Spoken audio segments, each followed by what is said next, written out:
getting attacked by Nard, right? Exactly. Well, Nard into a wall.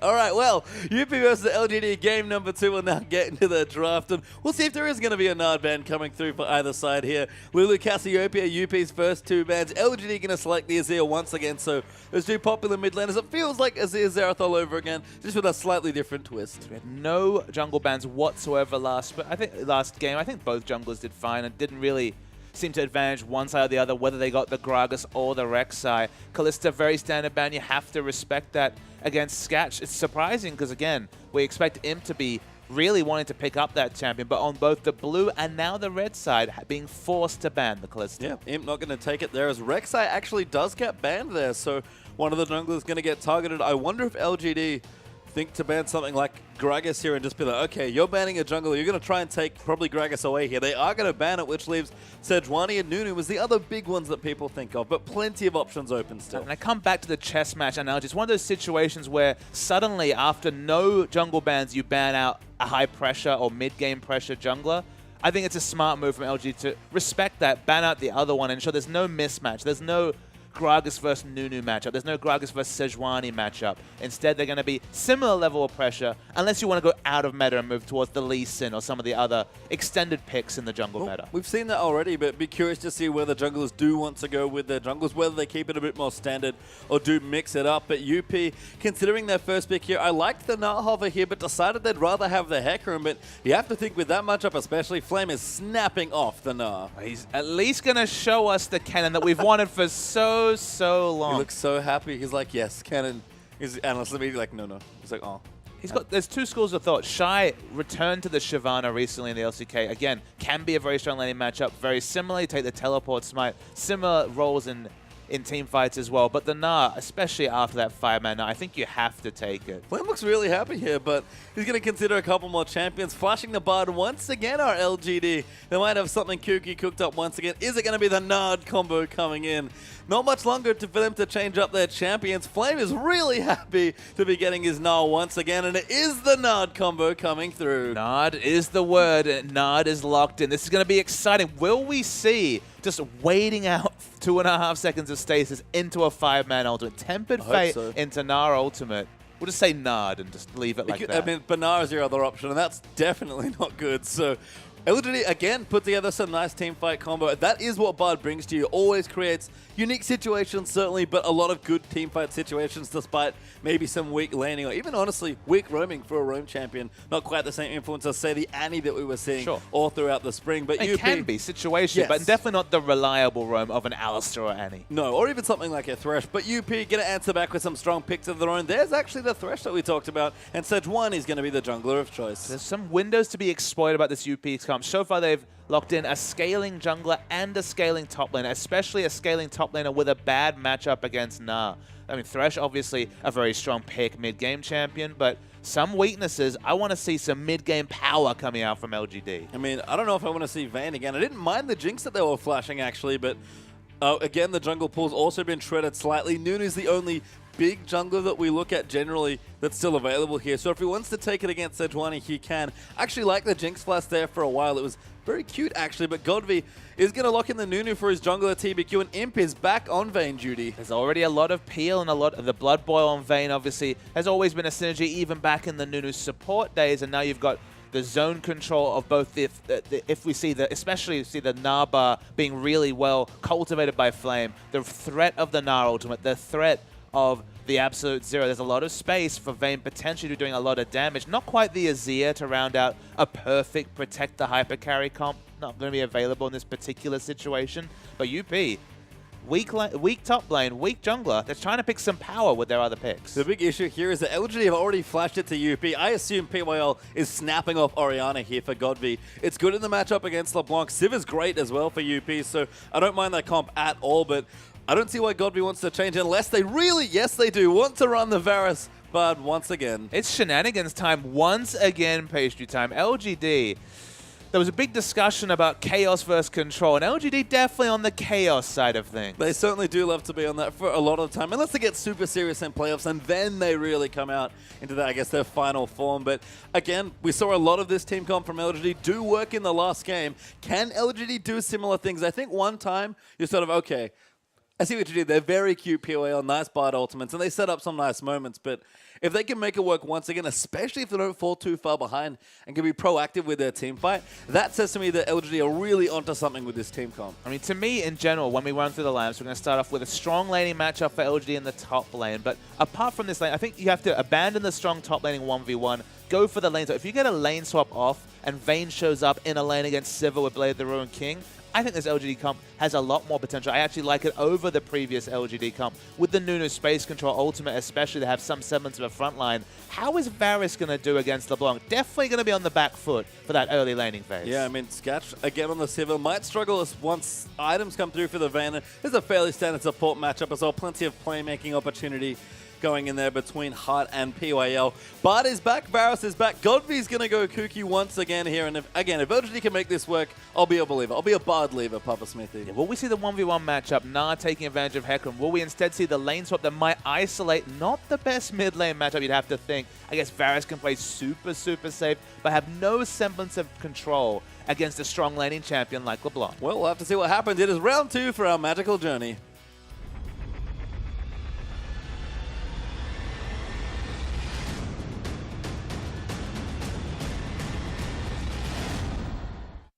And welcome back onto the Rift here. LGD versus UP once more, and a very similar look here for LGD in their team comp. Godvy has changed skins, important to note there, but other than that, all of the same elements from their successful Game 1 victory. And of course, their successful Game 1 victory began dying 2-1 in kills at level 1. So it doesn't look like we're going to have a 5-man fight in the top lane.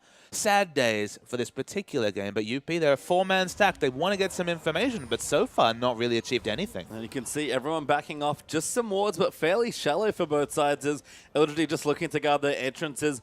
I like that Imp and PYL are sort of sticking to the middle of the map, not committing to a direction just yet again, trying to sniff out the lane swap.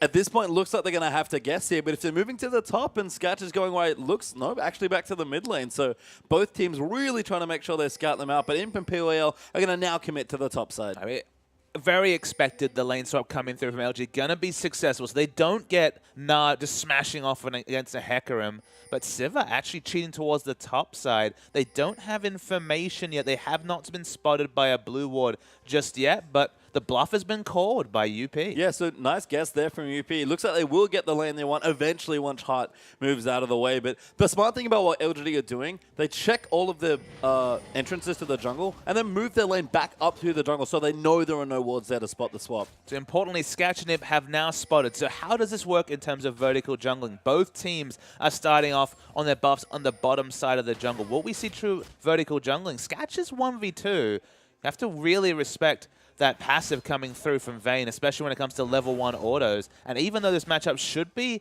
a good one for Sivir, especially in the early levels, a quick level 2, anything's possible with no spell shield available from Sivir. And it looks like Nunu actually might just be doing a standard horizontal jungle. So, I mean, you kind of have to at this point. They both started on the same side of the map anyway. So, oh, that makes sense as well. Yes, they're obviously on the same side of the map. So, going to be a fairly normal jungle start here. And they actually are not going to get the swap they wanted, it looks like. Imp and PoE are going to have to lane standard. But Imp and PYL got to lane first. They have lane control as Vayne suddenly hit level 2. We already know that W has been skilled by Sivir in this particular situation. So UP on the back foot. This lane should evolve to get better for Sivir, but if Vayne somehow gets through it, Blade the Ruined King is definitely the big change in this laning power between the two carries. That's all Vayne can really ask for, I feel like, in a lane. We used to use the phrase even or better to describe pretty much every Vayne lane, and that's certainly going to apply here. If she goes even or better, that's when she's happy. But honestly, losing by 10 CS is always decent in a Vayne lane. Sivir's no exception. But yeah, the tipping point, it's that first item. It's the big Blade the Ruined King purchase. And PYL actually found Hart here. Imp's going to come in and get aggressive. TBQ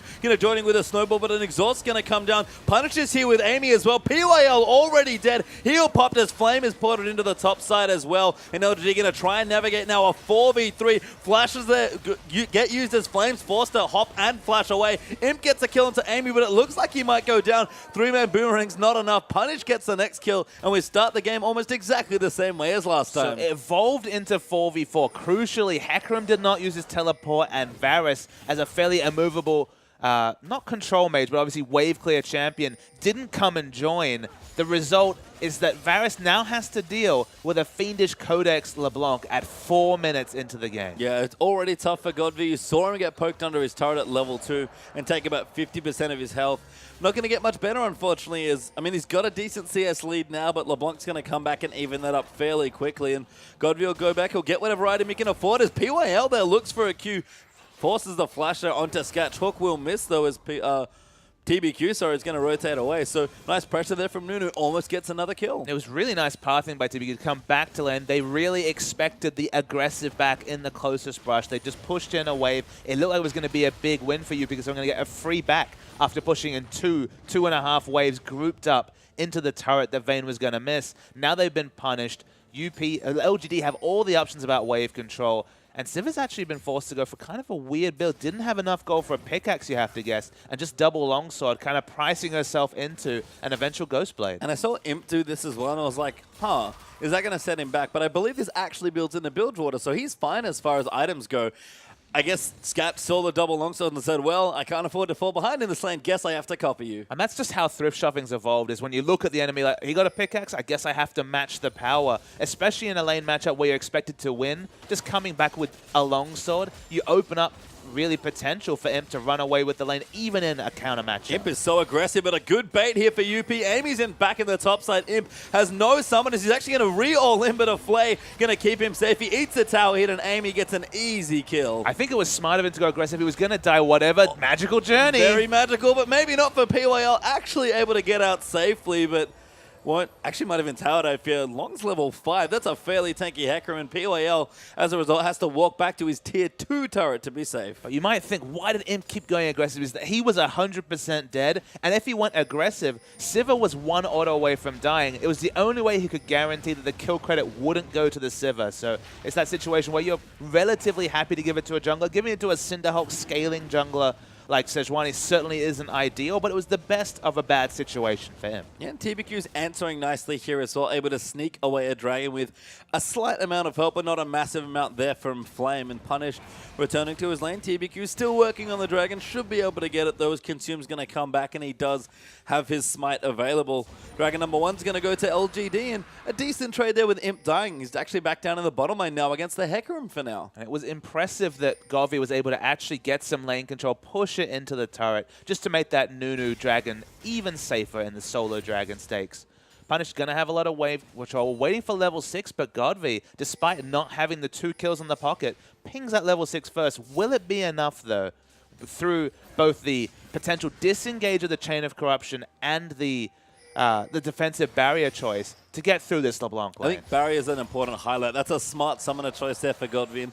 Pretty much says that against an Ignite mid laner, you are determined to not die wherever possible. It's just the highest amount of early game shooting. It gives you that much more flat, effective health compared to heal. A much more selfish choice, but you can't really afford to take liberties against LeBlanc. No, I mean, again, Orianna would have been, I thought was a gimme here in LGD's team comp, but Godby wanted to play the Varus once again, has to make some consolations to get through the lane, and so far, even on CS, despite all the roaming that Punish has been doing, he'll be on the back foot for a bit while longer, but if he can get through the lane and be strong once the mid-game and the fights do come, especially if they can set up a siege, Godby is stacking Tear of the Goddess is going to be just fine. I think Godby is just observing the trends in high elo, especially Korean solo queue. They're loving this Varus mid. Not so much the Kog'Maw mid, but the Varus mid has really evolved as that screens away poke control champion in the mid lane with good wave clear. And again, now Pawn has brought it out, and now Godvy's picking it up as well. I believe Pawn has really brought it out. I think it's the only thing he's played so far in his games with EDG. He's played Fizz as well. Oh, he has? Oh, you're right. He has played Fizz. For a while, it was Varus only. 14 kill game Fizz reminded us that it's not just Varus only. No, but Pawn's the kind of player that I feel like when he latches onto a champion, he just really wants to play only that champion. You say that, but he also has, what, 20, 21 unique picks as well? He has some wins on Vega. I don't know what to tell you. He doesn't play champions once. No. He really, he finds something, he's like, this is great, I'm going to play it. And you think, okay, it's just the one Vega game. Okay, Never. You convinced me, but it's always the second one that's right around the corner. I mean, no one expects the second Vega game, surely. I mean, you see one, all right, again, cute stuff. Kind of like the Bard game here. I mean, Bard Varus now with the Gnar as well. I can see what LGD want to do with their team comp as Punish dives in. Good chain there, lands in, and Godby going to try and get the trades down, but there's nothing coming in this matchup. If he hits the Q, it doesn't manage to, but there is counter poke available. Each of those piercing lights is doing, each of those piercing arrows is doing a lot of trade damage to LeBlanc, who does not have the highest base armor values especially. So the mid lane, the all-in trade certainly favoring Punished, but Godvi, he's got windows to at least poke out the LeBlanc. And you can see with the way he's playing as well. Just be safe here as PYL eats a hook there from Hart, but Imp really turning on the aggression. Actually is now slightly better in the lane as far as damage goes as Hart gets stunned, but Sketch does not. Good spell shield by Siva to keep herself safe. But Imp, he's just going back in. He gets played there, forced to use the heal, pops the ulti. PYL tries to find it, but doesn't get there. Exhaust is down. Imp's going to die. Hart will get credit for that kill. Box onto PYL is going to secure the second. And a misstep there. Oh my god, Sketch might be able to turn it around. PYL gets it, but dies in the magical journey. Hart actually gets the double as TVQ tunnels the ulti to try and get this Thresh. He's going to maybe die for it. The Snowball's doing good damage, and TBQ needs one more, but he has to flash for it. Flash Snowball for the kill. Long in the top lane's diving on the flame. That's an easy kill, and it's chaos across the rift. It kills across the rift, but the one up top is probably the biggest one pastry time. I was looking at the CS values. 30 CS behind just a moment ago, now picks up a kill. So very nice ganking pressure there. It's to be expected that Hecarim with a poor early ganking jungler wouldn't be able to get a lot of pressure and would start to really get punished. And what is a difficult matchup for the Hecarim. Amy finally gets the levels, hits level 6, shows up with Glacial Prison, and helps out the Hecarim. Oh, Godby, I thought actually set the trap, does get the kill. Very well played with the ultimate there as well.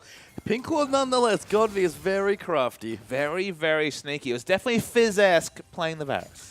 Sure. I mean, it's Godby. Again, he likes to pull out these different picks. I'm sure him and Porn are having some sort of competition in the LPL season where they try and play more unique champions than the other. I believe, if that's the case, that Godby has the current record from spring, but there's plenty of matches left in the summer, Papa Smithy. Okay, let's return to the bot lane 2v2. We saw the all-in started by LG. Now, one thing I want you guys to notice that might have been missed in the trade is that Imp healed early. There's no ignite on the side of UP. It might have just been reactive, but he healed maybe just for the movement speed and positioning. Got the full value of the heal. Siva was ignited, healed through the ignite, and had the reduction come through, and still won a 2v2 trade, which shows you that opting into those trades at that point is risky. As Amy gets poked out, probably not kill pressure, but if there's another Q. Yeah, Punish actually now going to get taken on. Good Q there from Godby, who's kind of starting to bully around these lanes now, which is a bit of a crazy thing to say about Varus, but Sketch and Hart are doing decently well on the bottom side, keeping that Vayne honest, and Imp, you sort of mentioned it already,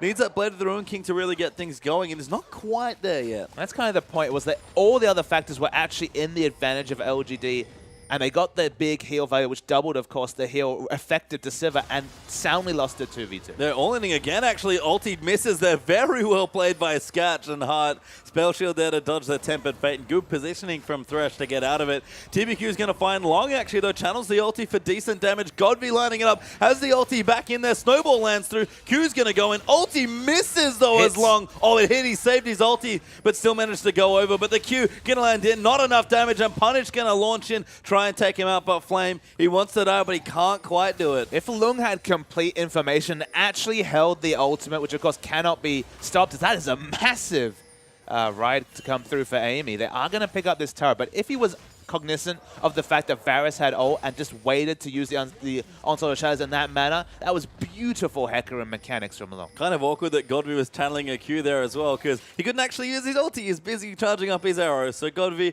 has his blue buff looking just fine, actually. A good CS lead's opened up. If despite the fact that Punish has the Morello Nomicon now ready to go and has those all-in potential, still Amy going to ride back in, and Imp is far too far forward here in this lane without a tower to run to. Is going to get flanked. The box goes down. Imp's going to die. Sketch might even get the kill and does. Even get the kill credit on exactly who they want to. Flame is already teleported in. He's going in there. Exhaust comes through. Good wallop actually coming in as the Gnar gets on the Heart and Sketch. Good ulti though from Amy to counter as Godby is joined in. TBQ gets hooked up by the Thresh. He's taking a little too much damage as Punish comes down and gets the kill. And Punished indeed there. 2 kills for UP and now going to be a dragon. Yeah, UP fighting as a 4-man unit. It's what we always see with Siva and tanks, which again is effectively Siva, tanks and friends coming through apart from LeBlanc poking around the sides. UP fight as a unit. Very smart. Good target selection, taking down the jungler especially first. Should be an unanswered dragon, but they're coming back in. Godvi eats a Hawkins, forced to flash away Dragon. Still getting aggressed on PWL, does not have his ultimate, so can't really contest or at least buy some time for his team. Throws out a Q, but a good dodge from Amy keeps him safe from that tether.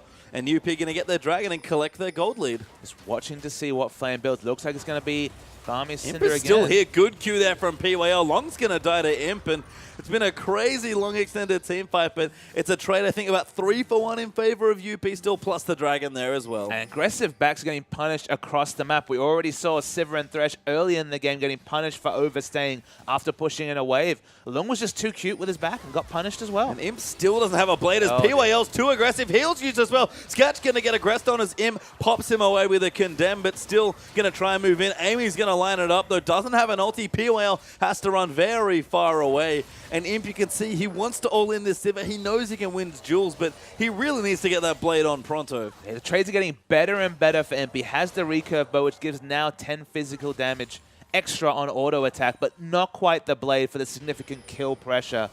It's very, very close. It's a game of inches and bottom, and as you mentioned, the tipping point should be not far away. No, but if Sketch, who's kept in it quite nicely, going to go back and complete what I can only imagine is a fairly juicy shopping trip, then things should start getting better here as well. And UP, again, navigated themselves to a decent goal lead of about 3,000. Flame, though, steals the Gromp and now going to get aggressive onto Long. He's trying to make his life hell here as TBQ's coming up as well. Flame actually needs Mega now, but it's not quite close enough. TBQ going to come back in. Flame building up Reg quickly. Punish goes in. Q lands there for LeBlanc. Long gets the kill. Ulti's out onto Punish, but it's not enough to kill him. Now Godvi going to try and line it up. Just needs one more Q. He tries to bait in. Good line there, but he doesn't get the kill. And now Amy's up here. Ulti goes through. Long gets another. TBQ's dead. That's 3-for-0 UP. And I hope we see a replay because the reactive flash as the piercing arrow was literally pixels away was beautiful from the LeBlanc. That's the only reason she lived. Great prediction coming through from Godvi. But the reaction, wonderful from UP. And they just out-skirmished the LGD team that very recently were hitting the finals of the LPL. And that's the look of a man that knows that Varus Q just got flashed away from. He did everything he could as well. Line it up over the distortion to try and make sure he hit both, and unfortunately just got outplayed by Flash. One of those moments where you're just like, how could he have Flash? Like, well, obviously he did. He had the full information, but the frustration is real. It is indeed, and this is going to add to it here. Bard ulti comes in. Sketch dodges it once more. Blue buff going to be safe, but not going to get stolen away as Amy actually smites it. PWL tried to get cute and tether them to their own blue buff.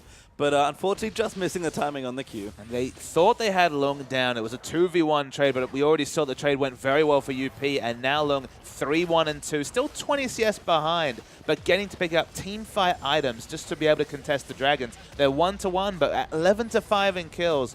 UP's late game, it's going to come eventually, and the gold, wow, it's ballooned quickly. It's almost 5,000. Yeah, they've grown it nicely, mainly from the turret advantage that they have here. 3-0 now up for unlimited potential and growing a nice gold lead. The kills that they've gotten have looked good as well and punished. You can see the poke there for Varus. Again, we get the idea of what these champions are supposed to do, but LGD looking again for another rough early and mid game. Going to try and see if they can land out some juicy ultimates in the late game. I don't think I've seen situations where you're losing CS in multiple lanes, not quite in bottom if you include the Targons. Goodbye, PWL. Yeah. Yep.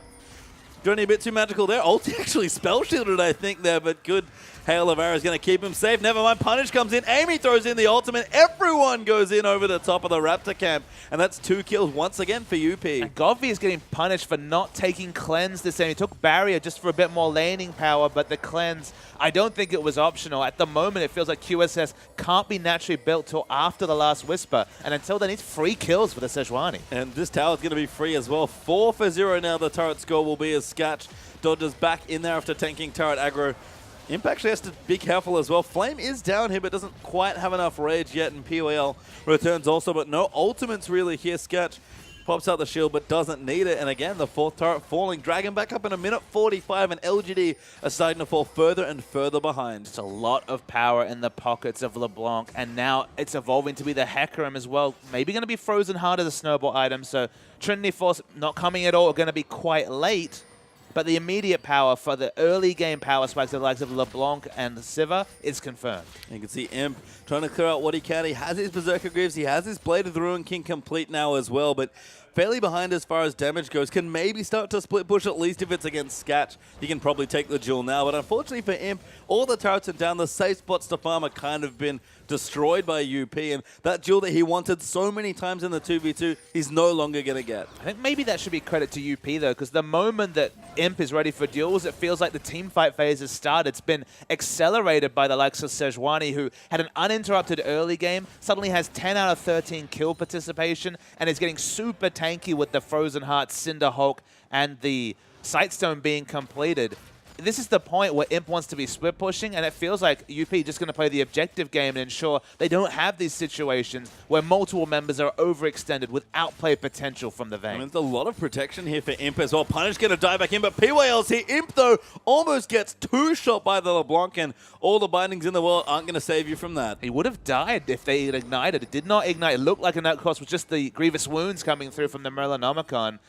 Imp wanted to find a Sivir, didn't really want to find a LeBlanc. No, and Punish very smartly is trying to track Imp now on these lanes as well. So he knows he can clear the waves decently well now with good levels and a good stack of AP built up. Long actually going to steal the red buff with his Smite and Flame. Just can't punish him with a Sunfire Cape. And exactly, and this is what Flame has done and been outscaled by Hecarim's before. He still goes for the Sunfire Cape, which gives a little bit of pushing power, but Frozen Mallet Gnar and what this Sunfire Gnar does when it comes to keeping the Hecarim in check, very, very different. And I like the double drones from Flame. I actually didn't get a chance to mention it earlier. It's a very Flame-esque cannon throwback, really, when you think about it, wanting to bully early on in the lane, but couldn't get enough of a foothold. Some good movement from UP, protected their top laner. They're going to get a second dragon out of it now as well, and the advantages keep piling on for unlimited potential. LGD's warding, once again, is strong, especially in the blue side area. This is what PYL's brought to their lineup. There's a bit more structure. The wards are much, much better. They're trying to out-rotate UP. But it's almost like out-rotating against an Ashe. You see the Sejuani and you realize that if you ever go for any sort of split push shenanigans, the Ashe is just, the Sejuani is just going to ult. Oh, TBQ gets nailed by an ult. PYL, though, answers with a defensive Tempered Fate. TBQ, though, already dead to Punished. I believe Flame, nope, he's not quite in the wrong spot. That's actually Long that... No, it is Flame that teleporting. Got cancelled by Long. There we go as Flame burns down, does not die, but does not get to join the fight. But does, as you can see, get easily 1v1'd by the Hecarim. Maybe that was because a lot of bursts came through as he was watching the map rather than necessarily his lane. But Lung's got the advantage down bottom, up top, down bottom. They're pushing in aggressively. This game, LGD, it's not going as well for them as the previous one. No, 6 turrets actually going to be the kill for UP to the 0 over LGD, and that means 10,000 gold ahead now for unlimited potential. We saw in the last game, it was about 5,000-6,000 gold ahead, and UP weren't quite confident enough to close it out. This lead is even bigger at an earlier point in the game. So if UP can't close out from here, we'll certainly have some questions about their late game shot calling and their ability as a new team to close out a game. But it is tricky to lose from this spot. Again, save from some crazy PYL bard ultis. I'm kind of compare this game to, I believe it was LGD versus QG, when we had a scenario where there was a free-farmed Vayne and there was a free-farmed Sejuani, or a Sejuani that got through the early game. We wondered who would have more impact in the late game, and Swift was doing massive work on the Sejuani. That's the difference between this game and the previous series. Previous game we saw Rek'Sai and Gragas from the jungle have situational engage options compared to Sejuani, who has just the ultimate teamfight lockdown. And LGD, they're trying to pull off split pushes. They're trying to pull off 1-3-1. They're trying to rotate around like they did so successfully in the previous series. You just can't do that against a Sejuani who could just throw out the ult, and if it hits, wreck your team. I mean, we talk about engage and disengage power with ultimates like Bard and Varus.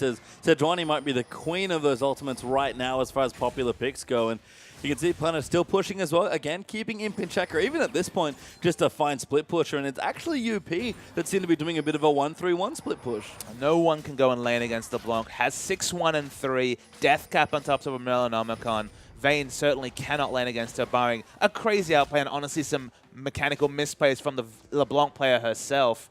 Hecarim has the control on bottom, got the Phage, they're going to be working towards some sort of Trinity Force, you'd have to think, and Flame's already lost a 1v1.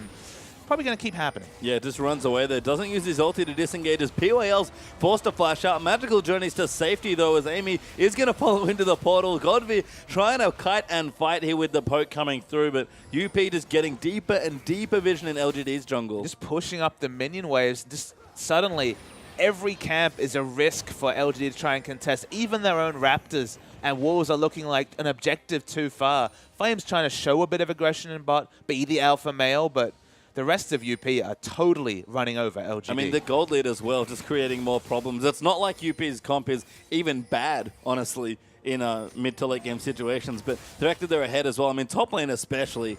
Hecarim is so far ahead of Flame. It's the return of Sivir Hecarim. It's a very, very strong duo. Both of them are ahead. Flame is completely disregarding.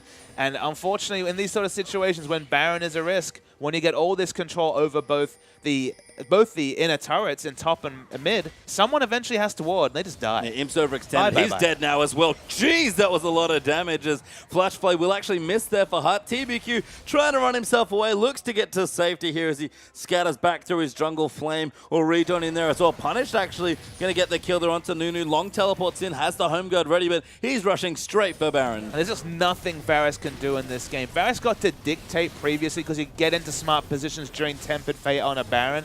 The Baron in the last game maybe lost UP the game. This time around, the jungler and the AD carry both dead. You could throw out a Tempered Fate, but it's on cooldown, so UP not going to have the same fate twice in a row. Yeah, just nothing here, unfortunately, for LGD. Just going to try and get what vision they can as UP going to claim their Baron and extend that golden. And I have to say, the last game was definitely a bit shaky, some questionable late game calls there, but they've really tightened it up, playing to their win conditions here, playing like a team that's ahead, which they were in the last game, but doing a much better job of it in game number 2. And that's why I'm going to disagree with you slightly. It is very reminiscent of the last game. It's just that around 21 minutes, they took the foot off the gas, and then everything changed at 30 minutes when they had that real ill-advised fail play around Baron, when a lot of the LGD members had just got items in the preceding 9 minutes that they shouldn't have had any right to. They've never taken the foot off. Every time Sejuani's ultimate has been available, aggressive Arctic Assault, Amy style. This is what we expected from AB. This is exactly the scouting report for this jungler based on his LSPL play on both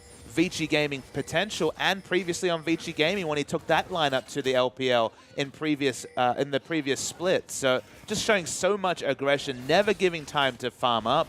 And that's why LGD just find themselves all at sea, because they don't have the items to deal with all the pressure and aggression of UP. And I agree. It's almost been a completely different game. Here we go. Godvi just gets wrecked by an ulti. Long dives in as Punish takes him out. Flame, here's Megano, gets a 4-man ulti as Long goes into the Nexus turrets, but even Flame can't handle all of this. The ulti might keep him alive for a little bit longer, but Imp, no way to free hit. Double kill there for LeBlanc. Imp trying to navigate as best he can. Punish actually dives his way in, and Scat is able to get that kill. PYL forced to go through his own turret as Punish dives back in.